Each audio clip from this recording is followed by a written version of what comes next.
menyembuhkan yang sakit, membangkitkan yang mati, diambil dari Kisah Rasul pasal 9 ayat 36 sampai 43 yang sudah dibaca tadi. Singkatnya, misi daripada Yesus Kristus pada waktu di dalam dunia ini adalah memberitakan Injil Kerajaan Surga dan meneguhkan firman itu dengan melakukan tanda-tanda ajaib dan mujizat, antara lain menyembuhkan orang sakit, mengusir setan, bahkan membangkitkan orang mati seperti Lazarus. Nah, misi Yesus ini masih dilanjutkan sampai sekarang oleh murid-muridnya, tentunya juga oleh kita yang percaya. Bahkan sangat menarik kalau kita membaca Yohanes 14 ayat 12, dikatakan oleh Yesus sendiri bahwa orang yang percaya kepadaku bisa melakukan pekerjaan-pekerjaan yang aku lakukan, bahkan bisa melakukan lebih besar daripada yang aku lakukan. Sungguh Yesus itu guru agung. Biasanya guru itu masih menyimpan ilmunya, saudara ya, supaya tidak ada muridnya yang melebihi daripada dia. Ya, kalau kita lihat film kungfu, film silat misalnya, ada satu ilmu yang masih disimpan. Itu namanya aji-aji pamungkas, begitu ya. Jangan-jangan nanti sekali waktu muridnya datang menyerang dia, saudara ya. Tetapi Yesus tidak. Yesus malah bangga dan sudah menubuatkan murid-muridnya bisa melakukan pekerjaan yang lebih besar daripada dia sendiri. Dan sampai sekarang memang terbukti ya. Kalau dahulu Yesus menginjil itu hanya di Galilea, ya, di Gilead gitu. Tetapi sekarang hamba-hamba Tuhan, orang-orang Kristen sudah go public dan global, menginjil ke seluruh dunia, memenangkan bukan hanya 12 murid, ribuan bahkan ratusan dan jutaan manusia bertobat, saudara. Termasuk mujizat penyembuhan, saudara. Bahkan membangkitkan orang mati, meskipun itu langka, tapi kadang-kadang terjadi. Salah satu contoh video klip yang saya lihat sendiri adalah pelayanan Reinhard Bonke. Reinhard Bonke ini misioneri dari Jerman yang terpanggil sejak muda melayani Tuhan di Afrika. Saudara. Kalau dia KKR itu manusia itu seperti lautan samudra gitu, saudara. Banyak seperti semut gitu, kecil-kecil gitu, saudara ya. Luar biasa.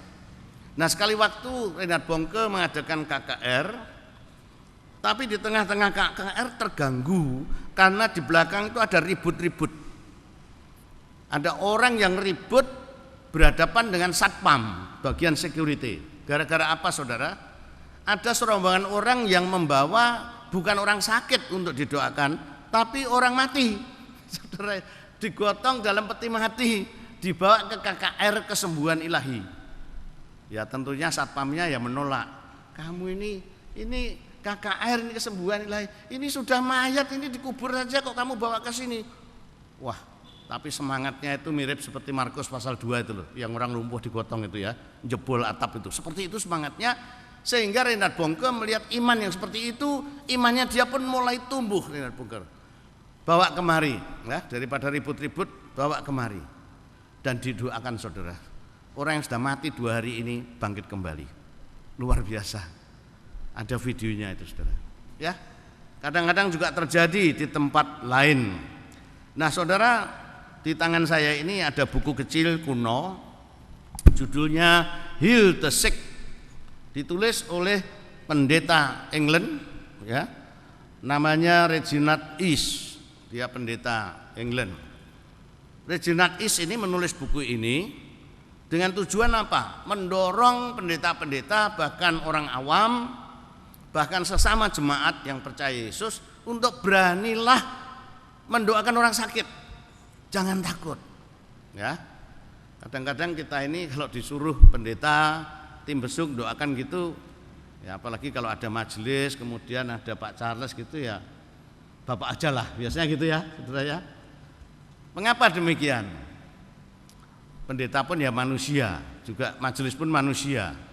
Bisa punya pemikiran gini, yo nek tak tumpangi tangan tak doakno malah mari, nek malah mati nanti bagaimana? Mungkin begitu, saudara ya. Nah, inilah yang dialami oleh pendeta England ini, Reginald East. Reginald East ini dia baru ditugaskan satu gereja Lalu tugas yang pertama, dia diminta mendoakan orang sakit. Wah, dia mulai bingung ini. Waduh, ini baru pindah gereja, baru tugasnya mendoakan orang sakit. Siapa yang sakit? Nenek-nenek. Wah, nenek lagi. Ya sudahlah. Umurnya berapa? Sudah tua tuh. Sakitnya bagaimana? Sakit berat. Bingung dia. Ini saya doakan apa tidak? Kalau saya tidak mau mendoakan, masuk pendeta tidak mau mendoakan. Tapi kalau saya sampai di sana nanti doa saya isinya bagaimana? Ya kalau malah mati. Tetapi ini pendeta Is ini dia tetap berangkat, dia tetap mendoakan untuk kekuatan penghiburan dan kesembuhan bagi emak ini, nenek ini. Amin saudara, membuat dia heran, sembuh. Nenek ini yang sakit keras sudah tua, tidak jadi mati, malah umurnya panjang saudara. Sehingga gedek-gedek ini pendeta Is ini, kok bisa ya sakit separah itu, sudah tua, sembuh, malah panjang umur lagi gitu. Sehingga pendeta Is ini menarik satu kesimpulan dalam bukunya ini yang saya terkesan. Dia ngomong begini, kalau nenek yang sudah tua, sakit berat seperti itu bisa sembuh, itu benar bukan karena doa saya, tapi karena saya berdoa. Saudara tahu bedanya enggak? Kalau nenek yang sudah tua, sakitnya seberat itu, ya, saya doakan sembuh, itu berarti bukan karena doa saya, tetapi karena saya berdoa. Saudara tahu bedanya enggak? Ya bedanya cuma dibalik tok toh Pak. Maksud saya bukan begitu. Filosofi dibalik kalimat pendek ini. Kalau saya berdoa pada seorang lalu sembuh karena doa saya, itu yang hebat apanya? Kalau orang sembuh karena doa saya, yang hebat apanya? Doa saya. Berarti doa saya ini seperti mantra, betul enggak? Kalau perlu bisa dihafal lalu dijual belikan gitu ya. Nanti dananya masuk lansia gitu. Ya, kalau karena doa saya berarti doanya Anda belum tentu manjur, kan bisa begitu. Doa saya yang hebat begitu. Tapi kalau karena saya berdoa, itu filosofinya apa? Saya rendah hati, saya hanya menaati perintah Tuhan sebagai hambanya. Saya sendiri takut, saya sendiri khawatir, ya kalau mari. Tetapi karena saya mau menaati perintah Tuhan, saya mau melayani dalam nama Yesus, maka kalau sembuh bukan karena doa saya, tapi karena saya mau berdoa. Maksudnya ya, ngerti ya? Nah, karena itu ini pendeta Reginald Is ini menulis buku ini menghimbau supaya hamba-hamba Tuhan termasuk majelis, termasuk orang awam jangan takut mendoakan orang sakit. Ya. Yang menyembuhkan itu Tuhan. Tugas kita hanya mendoakan, ya. Nah, ini yang dimaksud buku ini. Memang tidak semua orang yang kita doakan langsung caspleng sembuh. Mungkin ada yang juga setelah kita pulang malah mati, ada. Ya. Pernah juga saya mendoakan mak seperti tadi supaya Tuhan memberi kesembuhan, kekuatan. Doa saya belum sampai amin, baru di tengah-tengah dikat sama mak ini. Cuk, jangan berdoa gitu. Malah saya diseneni saudara. Ya sudah, saya diam gitu. Jangan doa gitu Cuk. Loh mak, lalu saya harus doa apa mak? Doakan mak supaya cepat mati. Wah kalau itu enggak berani aku mak gitu. Enggak berani. Itu haknya Tuhan. Gini aja mak. Akhirnya ada win-win solution saudara. Gini aja mak. Kalau menyerahkan pada Tuhan, saya mau mak. Yo kena. Sebelum. Nah, kalau menyerahkan pada Tuhan, saya mau. Artinya apa? Nek sembuh ya sembuh, nek sudah wancine mati, yo siapa? Gitu maksud saya, saudara ya. Ya betul, setelah saya doakan tidak lama lagi mati, saudara memang. Tapi kan bukan salah saya. Saya juga tidak masa Tuhan, menyerahkan, ya. Dan ternyata maknya setuju. Ya, setuju, sudah siap ya.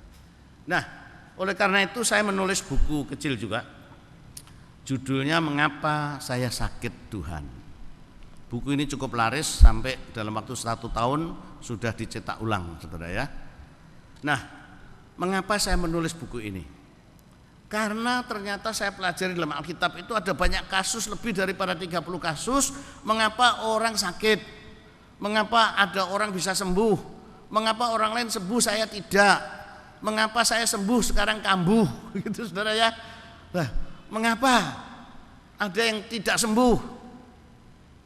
Nah, saya menulis buku ini karena apa? Sering ditanya orang, terutama setelah terjadi kebon rohani besar, kesembuhan ilahi di Mugas Semarang. Lapangan Mugas Semarang. Pendetanya terkenal, orang Belanda, Peter Jangren. Pernah dengar enggak? Itu berapa tahun lalu. Luar biasa, penuh itu lapangan Mugas, penuh. Sampai saya parkirnya pun di masjid, saudara. Enggak dapat tempat parkir. Jadi di atas itu ada masjid, saya parkir di pinggir masjid itu. Penuh. Dan banyak kesembuhan terjadi. Orang-orang yang pakai peci, pakai jilbab pun pada sembuh. Dan waktu ditanya siapa yang menyembuhkan, mereka berani tegas pakai mic, Yesus gitu, saudara. Yesus gitu. Bukan hanya itu, saya memonitor lewat radio, saudara, lewat radio. Yang memberi kesaksian lewat radio itu luar biasa banyaknya. Yang pas saya dengar itu antara lain ada seorang yang sakit lututnya, sendinya lutut itu sakit, saudara. Tapi waktu dia mendengar bahwa di Mugas ada doa kesembuhan ilahi oleh Peter Jangren, lalu sempat diumumkan bahwa kita akan berdoa untuk orang-orang yang sakit. Dia parkir mobilnya di pinggir jalan, saudara. Parkir mobilnya di pinggir jalan, ikut berdoa, saudara. Dalam nama Yesus, amin. Sembuh, saudara, di pinggir jalan, sembuh. Padahal itu dia tidak ikut di lapangan itu, saudara. Lalu dia telepon, saya disembuhkan Yesus. Dan banyak lagi yang nelpon gini gitu. Luar biasa, saudara. Saya tidak mengecilkan mukjizat Tuhan ini masih berlaku, luar biasa, saudara ya. Luar biasa. Bahkan membangkitkan orang mati, ya, walaupun meskipun itu langka, saudara ya.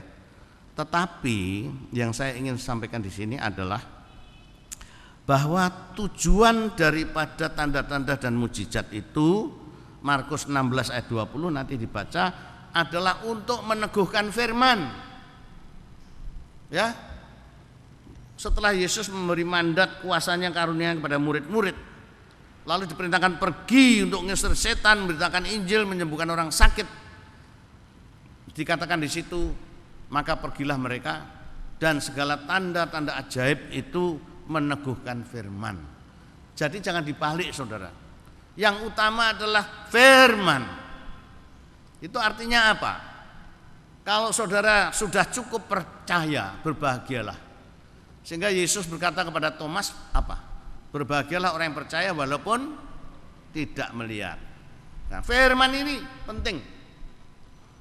Mukjizat tanda ajaib perlu, tapi untuk meneguhkan firman, bukan dibalik prioritasnya. Bukan dibalik. Itu sebabnya dalam sejarah gereja ada ungkapan yang berbunyi begini. Mungkin Anda pernah dengar. Mukjizat yang terbesar bukan orang buta celek matanya. Mukjizat yang terbesar bukan orang lumpuh berjalan. Mukjizat yang terbesar apabila ada satu orang berdosa bertobat. Pernah dengar kata-kata ini? Ini mukjizat terbesar. Karena itu tujuan Yesus disalibkan turun ke dunia ini, saudara. Tidak ada satu peristiwa yang menggetarkan surga sampai malaikat itu bersorak-sorai kecuali seorang manusia yang bertobat. Ini fokusnya, saudara. Ini fokusnya. Nah, itu tadi untuk hamba-hamba Tuhan, untuk majelis, untuk kita ya yang mau terlibat dalam pelayanan. Tapi bagaimana kalau kita yang jadi pasiennya?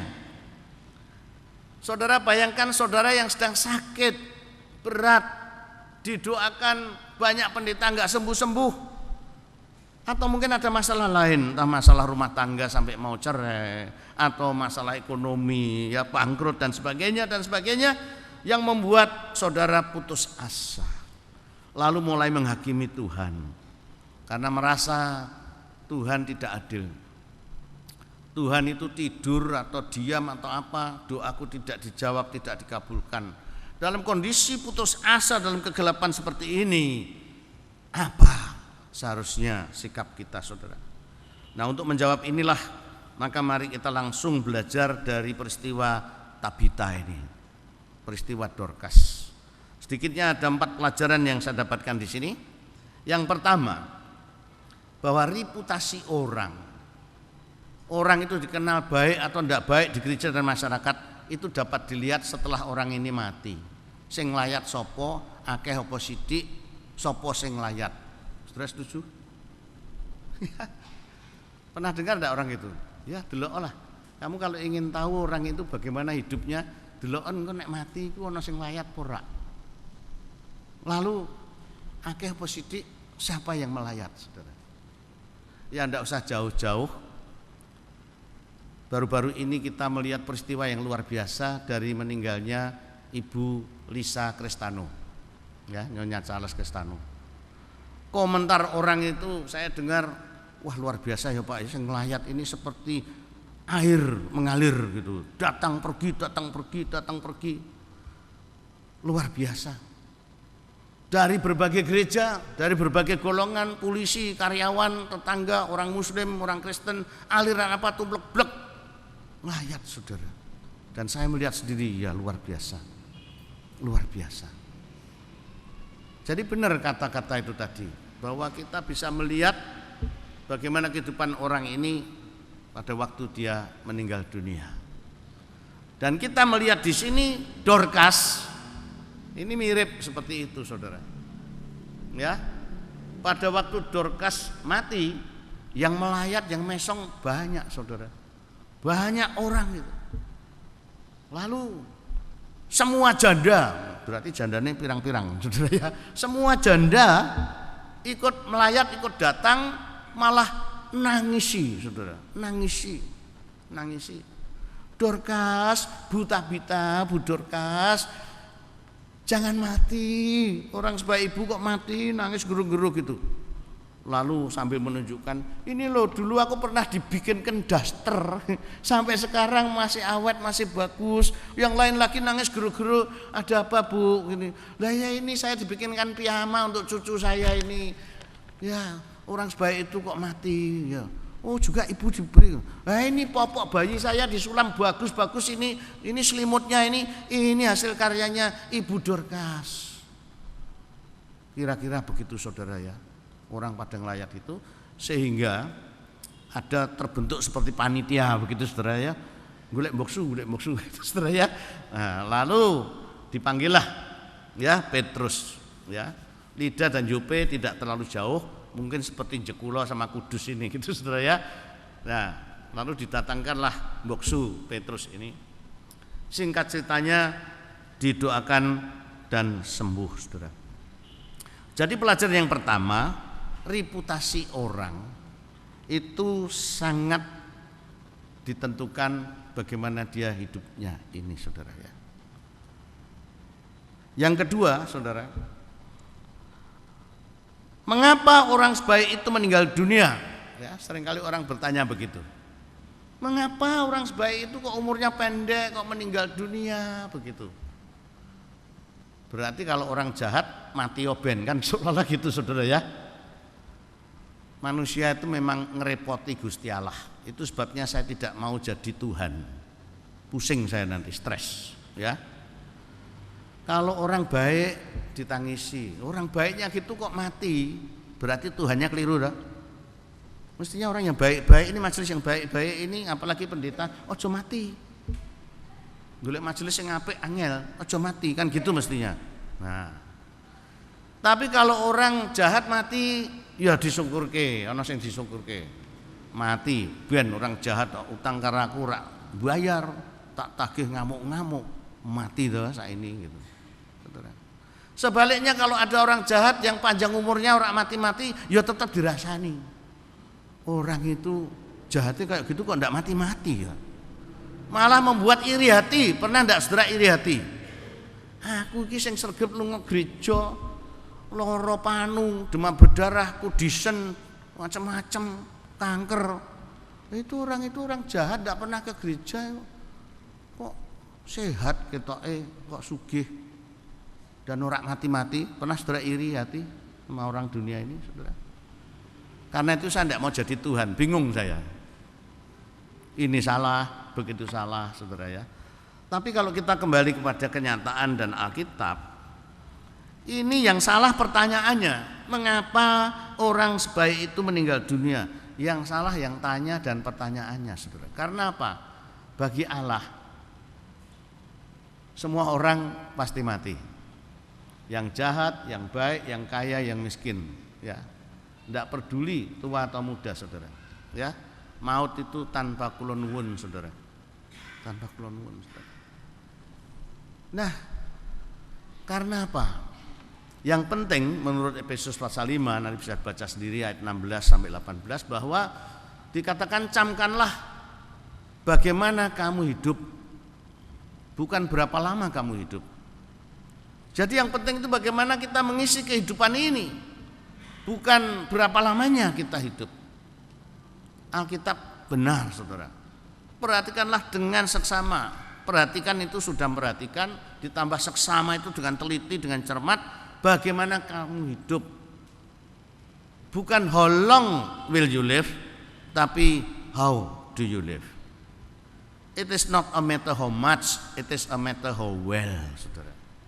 Sehingga tidak masalah bagi ukuran Tuhan itu, saudara. Malah kita jangan bangga dulu kalau ulang tahun selamat ya Pak, panjang umur. Panjang umur apa? Aku berarti kurang setahun ini. Tahu saudara, sadarlah waktu saudara diselamati ulang tahun, selamat panjang umur. Bukan, yang benar selamat pendek umur, Pak. Karena makin ulang tahun umur saudara makin kurang, makin pendek. Itu sebabnya Musa dalam Mazmur mengatakan, ajarlah aku untuk menghitung hari-hari umur hidupku. Bukan bulan-bulan, bukan tahun-tahun terlalu tamak. Hari demi hari dia ingin bertanggungjawabkan pada Tuhan. Artinya apa? Yang penting bukan berapa tahun, berapa lamanya, tapi betapa baiknya aku dijatah Tuhan untuk hidup ini. Aku isi dengan baik dan benar.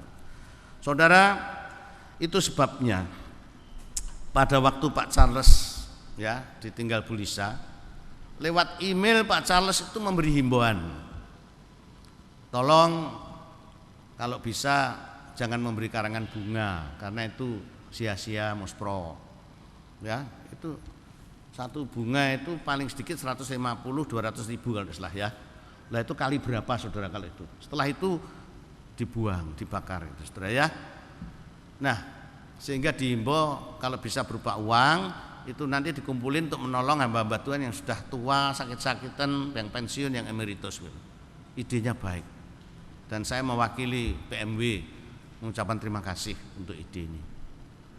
Dan bukan hanya itu, tapi Pak Charles juga lewat email menghimbau siapapun yang ingin memberi ucapan, tolong jangan ngomong turut berduka cita. Tetapi kalau boleh saya usul, telah pindah dalam kemuliaan Bapa. Sehingga saudara lihat ya, banyak poster, banyak spanduk ya, isinya begitu kan, tidak turut berduka cita itu, tapi Lisa Kristanu pindah dalam kemuliaan Bapa.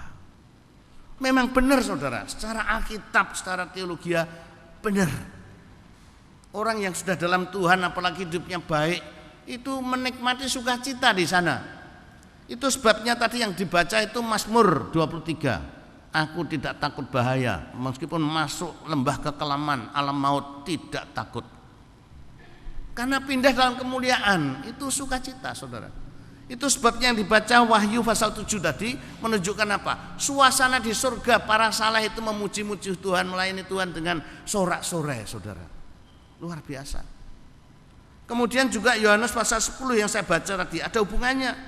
Dikatakan bahwa orang yang sungguh-sungguh mengikut Yesus dipeluk oleh tangan Bapa yang erat. Dipeluk. Ibu Charles Dorcas ini sudah dipeluk oleh Tuhan. Mereka itu sukacita. Jadi mestinya saudara terbalik. Mestinya merekalah yang menangisi kita, bukan kita yang menangisi yang mati. Saudara tahu? Memang di surga tidak ada tangisan katanya ya. Tapi andaikan saja di Tuhan, mestinya yang nangisi itu yang di sana. Karena apa? Bu Lisa nangisi Pak Charles. Charles, kamu itu sudah pensiun, kok masih bekerja? Masih melayani ke sana kemari. Sudah gitu juga sering dikritik orang. Ngapain? Ayo pulang cepat nyusul saya gitu. Ngapain susah-susah? Jadi mestinya malah orang-orang di sana itu yang nangisi Pak Charles dan kita ini. Kita juga mungkin ditangisi. Ngapain kamu itu loh dikhotbahi bertahun-tahun kok enggak berubah gitu. Mbok ya berubah gitu ya. Ditangisi, bertobat. Ngapain kamu panjang umur, minum narkoba, nabrak 9 jiwa melayang. Besok minum lagi mabuk, nabrak 6 jiwa melayang. Lah kalau panjang umur isinya hidupnya kayak gitu, ngapain? Perlu ditangisi tak? Kok enggak tobat-tobat? Sudah tahu loh, narkoba itu kayak begitu. Bahkan termasuk anak pejabat, maaf ya, saudara. Jadi saudara, pemandangan surga itu di seberang sana itu penuh sukacita. Penuh sukacita. Itu sebabnya pelajaran yang kedua ini, jangan bertanya mengapa orang sebaik itu meninggal kok umurnya panjang, umurnya pendek. Bicara soal kehidupan itu kekal. Cuma di neraka apa nanti di surga. Yang ketiga, pelajaran yang saya peroleh melalui Dorcas ini, dalam kesedihan dan kegelapan yang demikian dalam, mereka ini datang ke alamat yang tepat. Yaitu apa? Mencari Tuhan dan mencari hamba Tuhan. Tidak salah alamat dalam kegelapan, dalam duka cita. Tapi seringkali manusia walaupun sudah Kristen, kalau sakit tidak sembuh-sembuh, salah alamat, golek wong pinter. Yang dimaksud orang pinter ini bukan sarjana, bukan dokter, profesor, saudara. Ngerti maksud saya? Orang pinter itu apa? Dukun. Jadi saudara kalah pinternya sama dukun yang tidak pernah belajar sarjana. Saudara, sesat, salah alamat. Kemudian ekonomi bangkrut, mau ganti usaha baru apa? Salah lagi alamatnya. Ke suhu tanya feng shui, hong shui. Tahu saudara? Salah alamat. Yang lain lagi mengambil jalan pintas. Saya baru lalu didatangi seorang ibu yang merengek-rengek minta tolong, saudara. Saya tanya apa masalah ibu? Pak, saya bangkrut, Pak. Berapa sih bayangan saya, berapa juta? Mungkin saya naik sidik-sidik ya bisa urun gitu, saudara. 4 miliar, Pak. 4 miliar. Dan rumahnya sudah dianggunkan, mobilnya juga sudah dianggunkan, saudara. Waduh, lah gajiku ini piro gitu, saudara. Saya tanya, loh ibu kok sampai bangkrut sampai miliar-miliar ini? Kenapa? Saya diakali, Pak. Loh yang ngakali siapa? Anak muda. Sudah menikah? Malah belum kok, Pak, masih muda kok. Diakali piye? Gini, Pak. Saya disuruh menganggunkan rumah saya ini, rumahnya bagus, saudara. Di bank. Terus uangnya dia yang membisneskan. Dibawa ke Jakarta entah kerja apa gitu. Dia tidak ngerti kerja apa, tidak bisa ngontrol, saudara. Dan ternyata amblas, saudara. Siapa yang tanggung jawab dengan bank? Ya ibu ini, tanda tangannya dia, rumahnya dia, saudara, sertifikatnya dia, saudara. Dia, saudara. Sedangkan pemuda itu di Jakarta geblas sudah tidak tanggung jawab, saudara. Seperti itu. Lah saya tanya kok ibu sampai begitu? Ya katanya ayahnya itu dulu sahabat baik almarhum suami saya. Katanya mau nolong saya gitu. Lah terus uangnya ditaruh bank mana? Bank syariah. Bank syariah. Kenapa bank syariah yang bisa beri besar, Pak? Gitu. Jadi saudara, bahayanya ketamaan, shortcut, cari renten yang gede pun mau, saudara. Saudara, betapa seringkali orang salah alamat. Contoh lain lagi yang salah alamat itu apa? Ya, buka bisnis, misalnya bisnis restoran, saudara ya. Saya yang seneng karena berapa kali kalau hamba Tuhan ada buka restoran, ya itu mesti diundang untuk apa? Syukuran. Pak Andreas tanggal sekian bisa datang, Pak. Datang apa? Syukuran, Pak. Saya buka restoran. Lah tugas saya apa? Bayangan saya suruh renungan atau doa. Enggak, datang makan tok, Pak. Datang makan. Nanti sudah ada yang mimpin. Oh ya mau datang makan gratis gitu, saudara. Tapi pada waktu saya datang di restoran ini, saya sudah punya feeling negatif. Waduh, ini habis berapa bangun seperti ini, lalu ini kalau tidak laku itu untuk apa? Apa gampang menjual gitu? Karena restoran ini gede, yang di belakang dibangun ruang AC untuk rapat gitu saudara ya. Kemudian yang restoran ini bawahnya itu kolam ikan, jadi kita makan itu sambil bisa lihat ikan gitu saudara ya.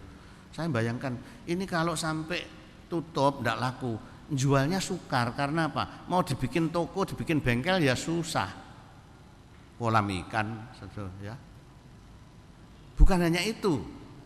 Pada waktu saya mulai ngicipi menunya saudara, maaf ya, nasinya bledreh. Nasinya itu enggak pro itu tahu ya, bledreh gitu.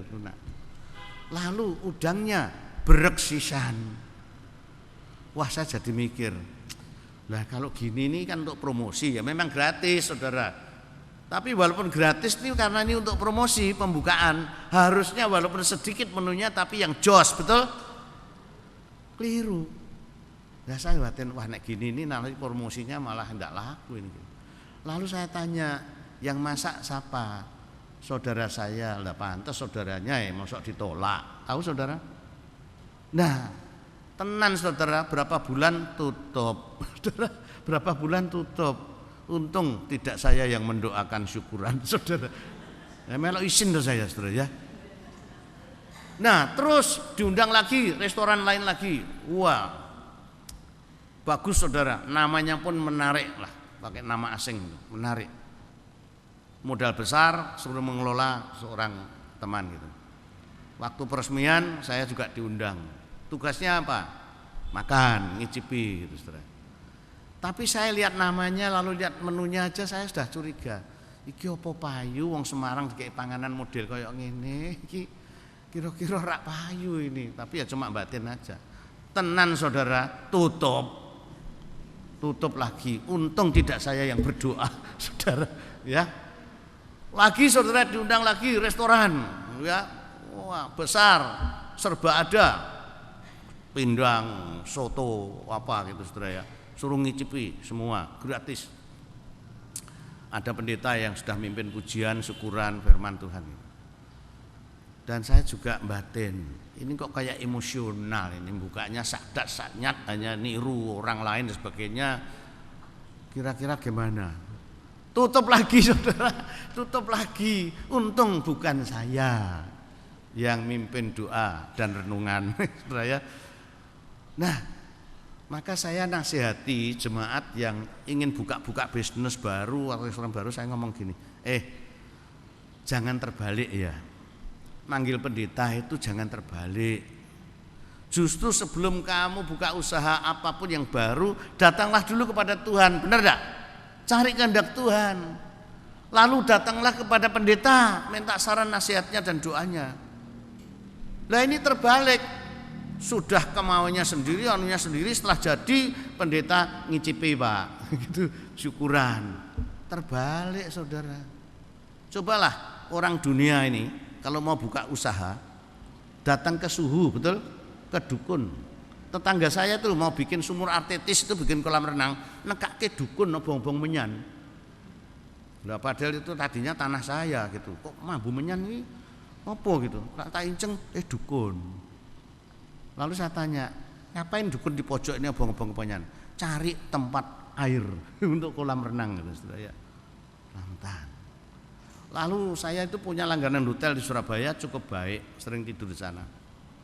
Pintu gerbangnya itu dengan kaca yang tebal itu saudara, bagus itu.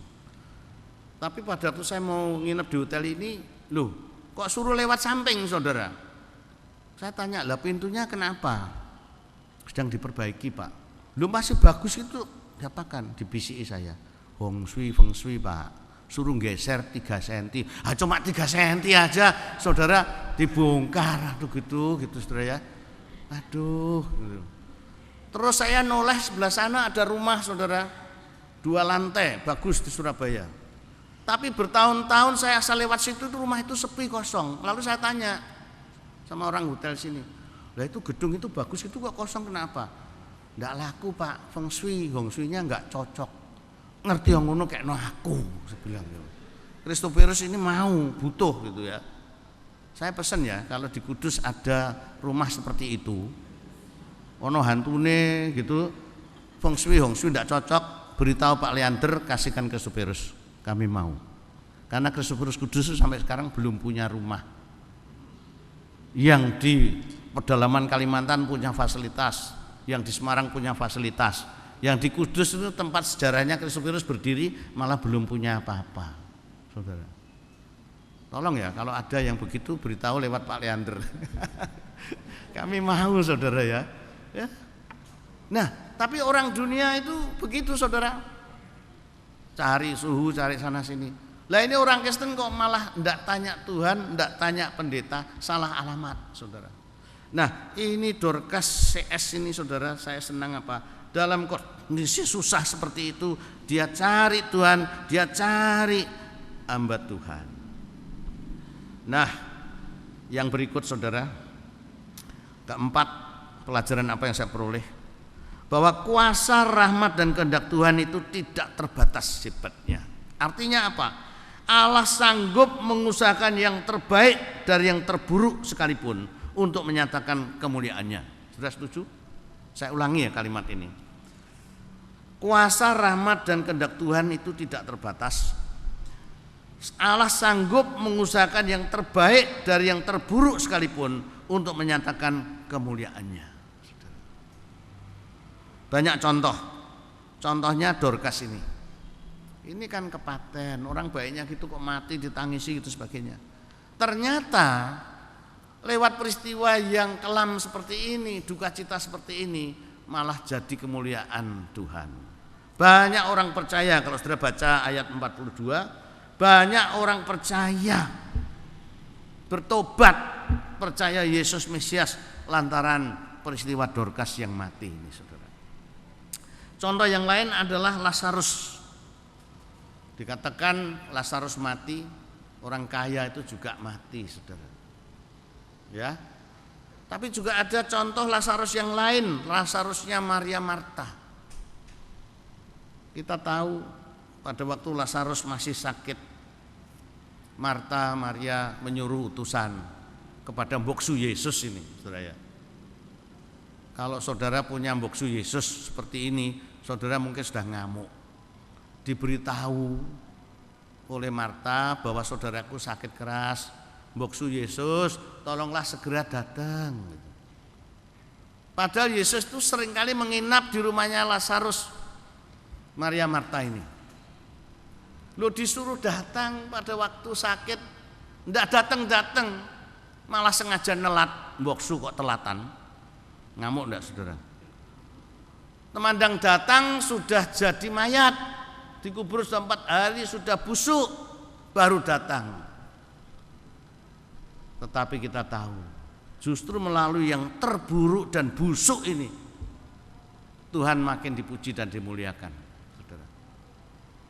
Yang mana lebih mulia? Andaikan saya Yesusnya mendoakan kamu yang panunen sembuh dengan mendoakan dia yang kanker sembuh, mulia mana? Mulia yang kanker? Lebih mulia lagi kalau yang mati saya doakan bangkit. Oh, kan lebih hebat lagi, saudara. Inilah maksud saya, jangan membatasi Tuhan. Kadang-kadang Tuhan izinkan yang terburuk terjadi menimpa kita untuk menunjukkan kemuliaan Allah. Dari yang terburuk ini bisa muncul yang terbaik dan menjadi kesempatan untuk bersaksi. Ya, itu ayat 42. Nah, saya akan minta tolong operator. Operatornya ini di mana ini? Oh, di sana ya. Menayangkan berapa slide tentang Nicky Vujicic. Ya. Nicky Vujicic ini orang Australia. Dia lahir cacat, tidak punya lengan, tidak punya kaki. Ya sudah, sepotong itu aja, saudara. Padahal wajahnya ganteng, penuh senyum, ceria ya. Tapi akhir-akhirnya dia mengarang buku yang luar biasa ini, Life Without Limits, kehidupan yang tanpa batas. Karena percaya Allah yang tidak terbatas tadi, saudara. Tolong diklik. Nah ini dia. Saya heran, tanpa kaki, tanpa lengan kok bisa berenang. Saudara di sini yang punya lengan, punya kaki bisa renang enggak? Gedek-gedek ya, banyak yang gedek-gedek saudara ya. Malu ya saudara ya. Ini enggak punya lengan, enggak punya kaki, senyum loh. Bisa berenang saudara. Cuma satu yang saya khawatir kalau kata melorot gitu saudara. Gitu. Coba diklik lagi. Dia bisa melakukan apa saja saudara. Bisa melakukan apa saja. Melukis, menulis dengan mulutnya, bukan hanya itu. Bisa komputer, bisa olahraga, bisa masak. Melakukan apa saja saudara. Dalam kondisi seperti itu. Nah ceritanya begini. Dia itu lahir cacat sampai orang tuanya malu, sehingga dia tuh waktu TK itu saudara sampai SD disekolahkan di sekolah luar biasa karena malu. Lalu dia pun kalau diajak jalan-jalan di mall ya malu, orang lihat ini kok ada orang aneh ini, enggak ada tangan, enggak ada kaki kok hidup gitu saudara ya. Minder. Bukan hanya itu, setelah dia makin gede dia juga marah dan berontak kepada Tuhan. Dia berontaknya gini, Tuhan mengapa engkau tidak adil? Saudaraku yang lain tidak ada yang cacat, mengapa aku tok yang cacat seperti ini? Dia marah. Kalau begitu Tuhan, aku tuntut engkau. Loh, dia menuntut Tuhan. Karena yang bikin cacat ini kan engkau Tuhan. Aku tuntut engkau, tumbuhkan tanganku, tumbuhkan kakiku. Dia berdoa begitu bertahun-tahun, tumbuh enggak? Sampai sekarang enggak tumbuh saudara. Tetapi bagaimana dia bisa sehebat itu saudara? Bagaimana? Gara-gara membaca Injil Yohanes pasal 9. Saudara tahu kisah apa itu? Ada orang yang cacat sejak lahir apa? Buta. Ada orang yang sejak lahir dia buta. Lalu orang-orang Yahudi ya menguji Yesus, tanya kepada Yesus, nah ini kalau ada orang ini cacat sejak lahir buta ini karena dosa orang tuanya apa karena dosa anak ini? Yesus jawabnya gimana? Baca enggak Yohanes 9? Bagaimana jawab Yesus? Ditanya, ini kok bisa lahir cacat ini karena dosa orang tuanya apa dosanya anak ini? Yesus bilang apa? Bukan dosa orang tuanya, bukan dosa anak ini, melainkan supaya pekerjaan-pekerjaan Allah dinyatakan melalui dia. Dan sampai akhirnya orang percaya Yesus Mesias agung ya. Nah, pada waktu Niki Fujisik membaca dan mendengar kisah ini saudara, imahnya bangkit. Lalu dia mengganti doanya, Tuhan ampuni aku Tuhan, aku menuntut engkau, aku menyalahkan engkau tidak adil, engkau pilih kasih sebagainya, ampuni aku Tuhan. Sekarang aku tidak berdoa lagi minta tumbuhkan kaki, tumbuhkan lengan, enggak. Sekarang aku minta Tuhan, penuhilah janji firman-Mu bahwa dalam kondisiku yang seperti ini, seperti anak yang cacat sejak lahir buta ini, engkau dimuliakan. Pekerjaanmu yang besar dinyatakan melalui handicapku ini. Penuhilah Tuhan. Dan sejak itu Tuhan berkarya luar biasa. Dia tidak minder lagi, dia ikut sekolah umum sampai sarjana, lulus, dia menjadi pembicara hebat, menjadi motivator, dia juga memimpin KKR hebat saudara, dipakai Tuhan. Lihat ini slide berikut. Nih dia. KKR di gereja-gereja ribuan yang hadir saudara. Kemudian dia juga menjadi pembicara di kampus-kampus. Kampus diliburkan, mahasiswanya dikumpulkan untuk mendengar kesaksiannya. Luar biasa. Dan dia pernah datang di Semarang. Waktu diwawancarai, apa targetmu, apa visi misimu? Jawabnya tegas begini, visi misi saya, target saya adalah keliling dunia. Saya ingin di depan raja-raja dan presiden menunjukkan pekerjaan Allah yang besar melalui saya. Luar biasa. Sehingga datang saudara di Indonesia juga. Kemudian disiarkan di TVB, TV Borobudur, disiarkan gitu. Dan pada waktu dia memberi kesaksian melalui televisi, ada telepon dari orang muslim. Saya tokoh muslim, orang muslim. Tapi setelah saya mendengar Anda, saya ingin katakan, lanjutkan tugasmu ini, mulia sekali. Luar biasa saudara ya, menjadi motivator. Terus bukan hanya itu saudara, bisa dapat nyonya cantik, saudara ya. Cantik enggak istrinya? Cantik, saudara. Jangan iri hati ya. Jangan iri hati ya. Lho wong kaya ngono potol kok iso untuk bojo ayu. Jangan iri hati, saudara ya. Itu dia sampai ditaleni, saudara, sampai diikat. Ya karena dia kalah tinggi dong ya. Untuk pemberkatan nikah, jadi dia dibikinkan kerangka besi supaya tidak jatuh, diikat gitu, saudara. Jadi pemberkatan nikahnya segitu. Ganteng, penuh senyum, menikahnya resmi, istrinya cantik gitu. Dan dia tidak malu. Klik berikut, pacaran di pinggir pantai, tidak malu. Cobalah istrinya cantik pakai bikini, dia di kereta khusus seperti itu, saudara. Tidak minder, tidak malu. Karena apa? Ya memang ini suami saya dan memang ini istri saya. Luar biasa, saudara. Sedangkan orang yang ganteng, lebih pinter, lebih lengkap, enggak cacat, orang untuk judu-judu. Saudara minder enggak? Saudara kalah enggak? Terus klik, malah sudah punya anak, saudara. Ini foto yang terakhir saya dapat, saudara. Sudah punya bayi. Lho kok iso ya? Carane piye? Pasti saudara bertanya, lho kok iso ya? Dan anaknya itu tidak cacat, lucu itu loh, bayi kecil gitu bisa kayak niru Celibile itu, cantik bayi kayak gitu, luar biasa, saudara. Loh padahal orang seperti itu, saudara, lahir cacat, minder, tadinya memberontak kepada Tuhan, tapi karena apa? Firman Tuhan ya dan amin, bukan karena dosa orang tuanya, bukan karena dosa anak ini, tetapi supaya pekerjaan-pekerjaan Allah dinyatakan. Jadi saudara jangan minder, jangan merasa apa. Saudara lebih hebat daripada Niki Fujisik. Saudara harus bisa menunjukkan karya Allah yang begitu besar, tidak terbatas. Sehingga dia tadi menulis di Unlimited Life, ya. Nah, kita mengerti sekarang apa maksudnya peristiwa ini, ya. Sebagai penutup, tema ini yaitu menyembuhkan yang sakit, membangkitkan yang mati. Tujuannya adalah mendorong kita untuk terlibat dalam pelayanan doa bagi mereka yang sakit dan susah. Beranilah, ya, ini nasihat tadi dari pendeta Reginald Is, ya. Doakan saja dalam nama Yesus. Beranilah. Yang kedua, betapapun kesulitan, kegelapan yang sedang Anda alami, jangan tersesat. Carilah alamat yang tepat. Saudara mempunyai banyak hamba Tuhan sini. Untuk apa? Ya untuk mengonsel, bisa kasih nasihat, bisa menolong, saudara. Hamba Tuhan sendiri memang miskin, tidak sekaya saudara. Tapi seperti Rasul Paulus bilang, aku ini miskin tapi mengayakan banyak orang.